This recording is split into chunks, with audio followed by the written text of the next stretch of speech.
Hi guys, my name's Adam and today I'm going to show you how to create the perfect roast leg of lamb. I'm also going to show you how to make a really quick, simple but tasty gravy using all the leftover juices. Here at Tesco, we use trusted farmers for our lamb, which guarantees us a high welfare standards.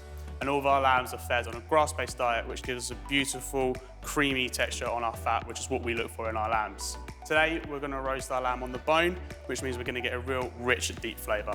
So the first step is to bring our leg of lamb out of the fridge and up to room temperature. This normally takes around 45 minutes to an hour, but it means we're going to get a really nice, relaxed, tender finish to our lamb. And now we're going to make our marinade. So I've got some thyme here, which I'm going to chop up. This is going to add a really nice, sweet and earthy flavour to our marinade. Next, we're going to take our sprigs of rosemary, and by holding it at the top, we're going to strip down the leaves, and then we're going to add this to our marinade. This is going to give us a really nice floral hit. With our garlic, the easiest way is to use the edge of our knife and crush, and then we're going to finally chop that up and add that to our bowl. Now personally, I love anchovies in my dressing because it adds a real natural seasoning. So we're going to take some of these, roughly chop them, and add those to our marinade.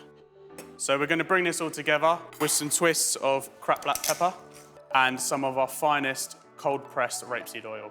And we're now going to mix this all together really nice and gently to really release all of those flavours and aromas. So now it's time to put the incisions into our leg of lamb. So I'm going to take my knife and insert it about 1/3 of the way in, all along our lamb. So we're doing this to create lots of pockets where we can put our marinade in so it gets a great infusion.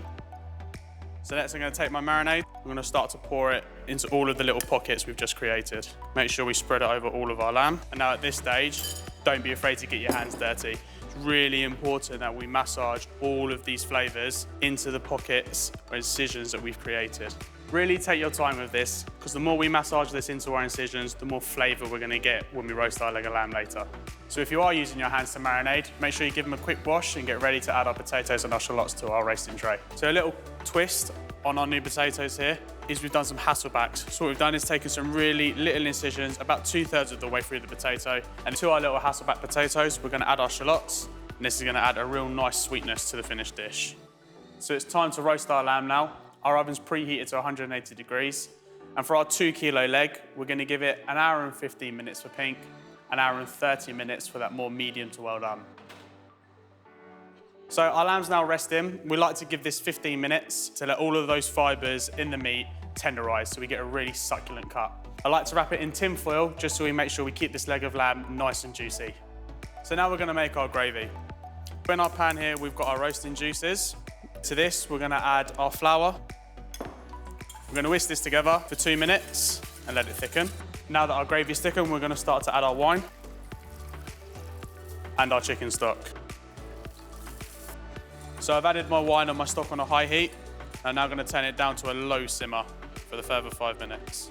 So our gravy's been simmering away for 5 minutes and it's now started to thicken. And we're going to add our resting juices. This is just going to add all that luxurious lamb flavour to our gravy to finish it off. Now it's time to carve our lamb. So to start, we're going to take our carving fork and insert just until we meet the bone. And using our carving knife, always carving away from us, we're going to start at the thickest end of the lamb. Now when I carve, I like to keep mine quite chunky. And that's all you need to know how to create the perfect roast leg of lamb for your Sunday lunch. See below for the step-by-step recipe and more tasty ideas.